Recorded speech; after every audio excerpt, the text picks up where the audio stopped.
kids, it's Jurassic James, it's Jurassic James. We're looking at Purussaurus. Now, Purussaurus is a critter I did not think there would be a toy of, but now that there is a toy of one, I'm not surprised. Jurassic World strikes again. I will point out several things. First, because this guy has a fun story. I did not set you guys fell over. Okay, so first and foremost, there's a box. Appreciate it, love it. Where are my official scissors? I put them on this side, which confused me. Let's see here.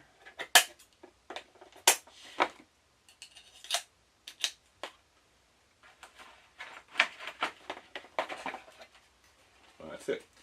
And you basically have your DNA code, or not. I don't see it anywhere. Anyway, so the main thing to point out is that this is obviously not a dinosaur. You're like, how do you know? Well, I mean, the arms go out to the side. It's clearly some kind of crocodilian, etc., etc. Insert more answers. Now, the thing to point out with this guy is this thing lived in the Miocene epoch, towards the end of the Miocene, about, that's somewhere between like 9 and 16 million years ago. The first one discovered was in 1892. The name Purussaurus brasiliensis, meaning from the species named from Brazil, the genus Purussaurus from the Pura River, associated with its spine. The important thing of this animal is that this is one considered by many the largest of the crocodilian things in the fossil record. If not, it's one of the top 3, which we'll go over in a minute, or at least it's the largest thing to hunt on land, sometimes, mostly, halfway, not mostly, sometimes, in the entire Cenozoic. That's why it matters so much. Now, before I explain why it's also important, I have to show you some modern examples of how it fits in. So here we have an American alligator. We have a saltwater crocodile. We have a gharial from India, and we have a caiman, which is people know crocodiles and alligators really well, at least in America, because gharials are found only in India. They're kind of specifically known in that region of the world, or people who just like learning crocodilians. And caiman are something that if you were in the Americas, you're familiar with. So the idea is that in the alligator family, there are alligators and caiman. Overall, they're all crocodilians. So these two are closer than these two, than this one. So here's my example. I was doing a talk with some kids, and I said, hey, like your cousins. And the kids were like, what are cousins? And I said, do you have parents? They're like, yes. Do your parents have brothers and sisters? They're like, yes. Do your parents, brothers and sisters have kids? They're like, yeah. Like, those are your cousins. And I remember the kids go like, oh, okay. They were a little younger. So the idea here is that, say, for example, you, the person watching this video, you have a father, and your father has a brother, and your brother has a kid. That is your cousin. That is how these two are related to each other. They're different individual species groups, but they are closely related to each other. The crocodile comparison to these two is almost as if your grandpa, shared grandpa between you and your cousin, had a brother and they had kids. That is your cousin, but they're like your second, you know, the first, second remove thing you hear about that time. That's what that is. And then the gharial is like your great grandpa having essentially a sister and she having kids. They are also your cousins, but they're further removed. So the idea is that they're all crocodilians as a group, but within that grouping, alligators and caiman are closer, crocodiles, and then gharials, right? Makes sense for the most part. Now, what does Purussaurus fall into this? It is actually a caiman. Most of the fossils known are from skulls, which are, I always say in paleontology, if you can't find the whole animal, find the skull. If you can't find the skull, find at least teeth. We find a lot of teeth, which is why a lot of creatures are named something Don, Iguanodon, Troodon, etc., right? Dimetrodon. But the idea is that with Purussaurus, it is a giant caiman, which is really cool because caiman are like the smallest members, for the most part, of these other crocodilian groups. Now, that being said, speaking of gharial, remember Gryptosukis from my earlier video that I think no one watched? The idea is that this is so here's the thing. We have gharials in India and caiman in the Americas, particularly South America, and these guys have ancestors in the Miocene of South America right here. Now, why does that matter to you and I? Because they were contemporaries. Now, living in the late Miocene of South America, there were actually 7 major genuses of crocodilian.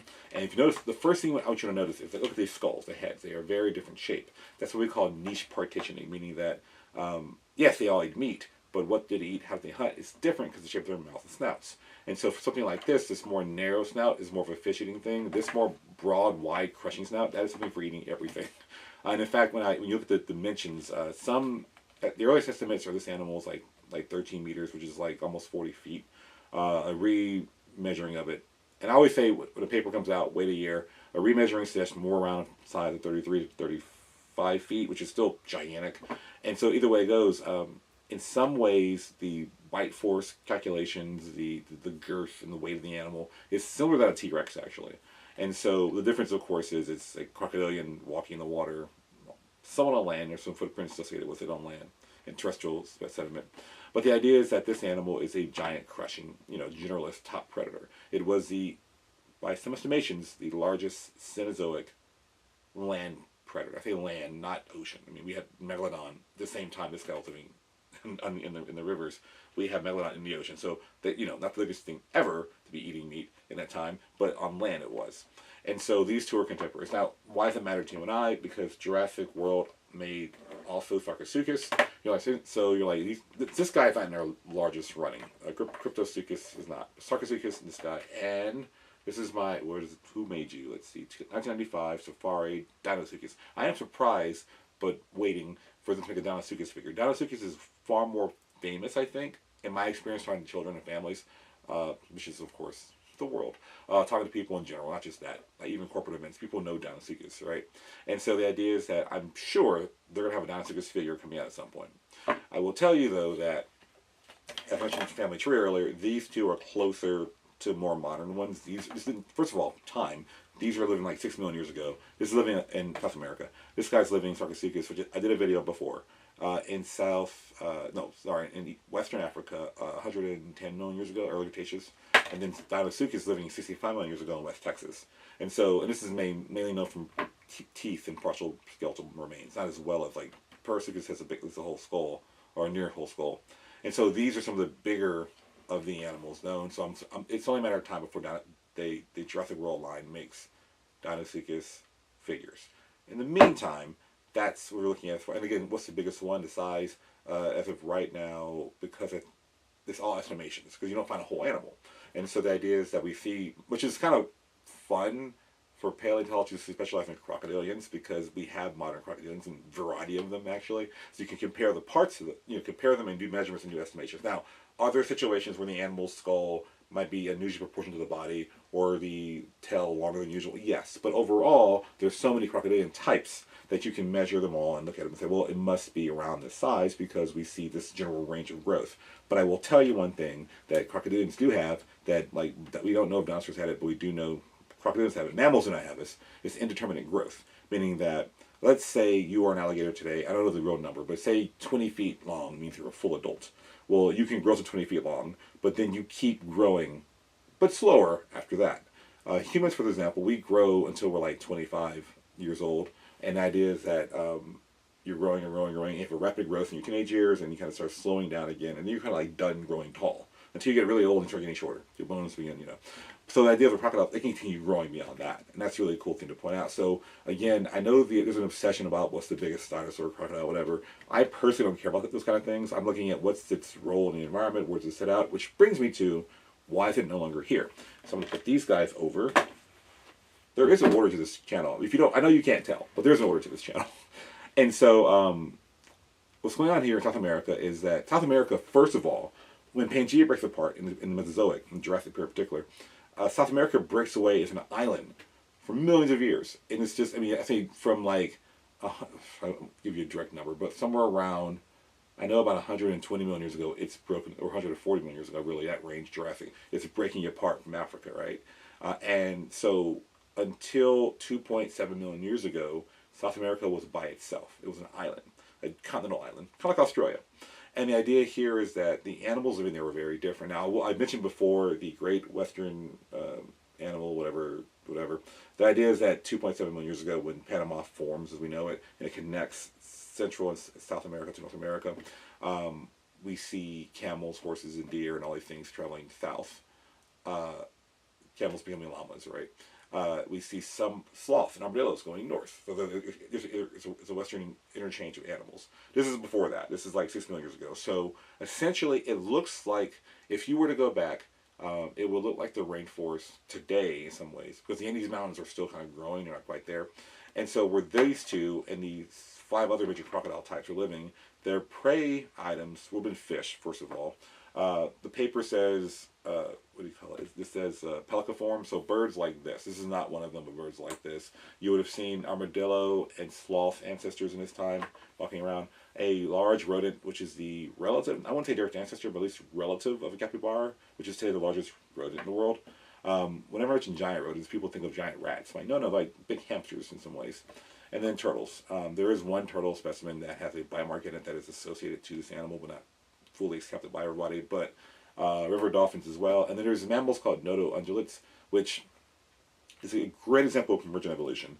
That these animals are not elephants or rhinos or hippos. They're not these large things we have on land, mammals we have today, but they look kind of like them. And so we find their bones. In fact, Darwin found some of their bones when he was on his trip on the Beagle.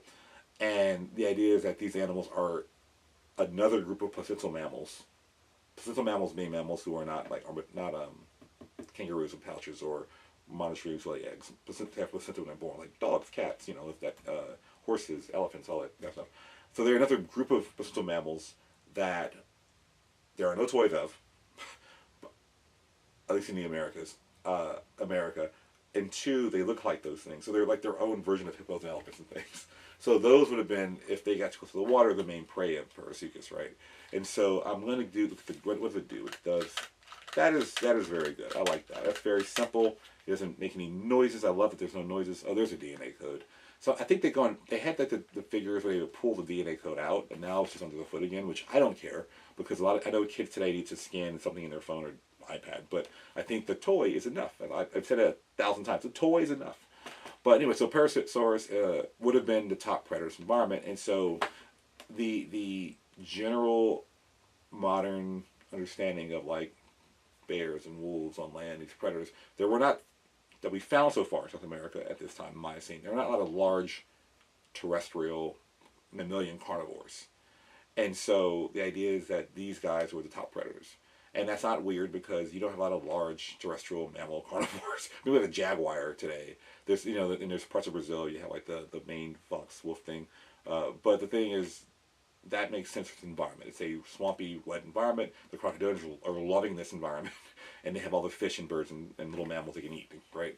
And so that makes sense for this animal. And again, when I first saw it, I remember when I first saw this skull, the paper on the skull a couple years ago, I was, there was older papers, but they've been renaming them, and there's more updated information and all that. The skulls just got to me the most. This cranial, it was this big bulbous thing. And the big part about this is that a snout like this, you are trying to, this one roars, wait, is it this? Yeah. Right. And again, I have a video on this. I'll put it on a link or whatever thing after the pop-up when the video's over. But the idea is that this very narrow snout is for grabbing fish moving very quickly. This snout is for crushing and biting. Now, that being said, it's not a battering ram per se. So there's one part of the paper that suggests that the way the nostril, the narrow hole is that it's made in a way to reinforce that when it's stomped down, it wouldn't crush the skull, it wouldn't break the skull. I mean, imagine a car accident, you hit, and the cars, like back in the 19-somethings, cars were like made of hard metal, so they just go like that. And then at some point, I don't know what year, I'm not a car person, but the cars are made in a way that they're meant to crush up to absorb the shock of the crash. And which is why accidents look so terrible sometimes, that the car's like this, and it's like a crushed can, but it's meant to do that to absorb the shock if it breaks. Well, this skull is made in a way to kind of just absorb the hit. It's going to be chomping down really hard. It's not going to pursue and run after its prey. Dogs will just run and run and run. These guys are going to be hiding, waiting, and then just crush something and grab it and hold it in place. And so that's the skull. When I saw that, I was like, yeah, that makes sense. This looks just like that. Oh, I like that the teeth are very soft. That's very nice for children, because this is a children's toy. And I'm not sure they didn't find the body, but in general, alligators and crocodiles have 5 fingers and 4 toes. Fun fact, frogs have 4 fingers and 5 toes. Why? I don't know. But this toy kept it at. So they did at least look at a science person maybe once, or a paper, or a good picture to make this model. As far as the armor and scutes go, I mean, again, the advantage of being a crocodilian paleontologist is that we have modern crocs. So it probably had scutes. It probably had armor. Now, did it have a row of spines that are sharp in the middle like this? We don't know. I looked to modern caiman to determine that. And they are very diverse as a group. But the idea is that you're not going to be wrong with 4 legs that are out crawling, that are with armor plating here. That, I mean, you're making a basic Crocodilian form, hence the name, right? And so anyway, that's my take on Purussaurus. If you have more questions, comments, please let me know. I just like that very basic chomp, chomp, chomp. I don't know. And again, these guys are like, no. Yeah. Anyway, I will see you later. Next time will be some kind of dinosaur, knowing me. That seems to be my brand. See you guys later. Thank you.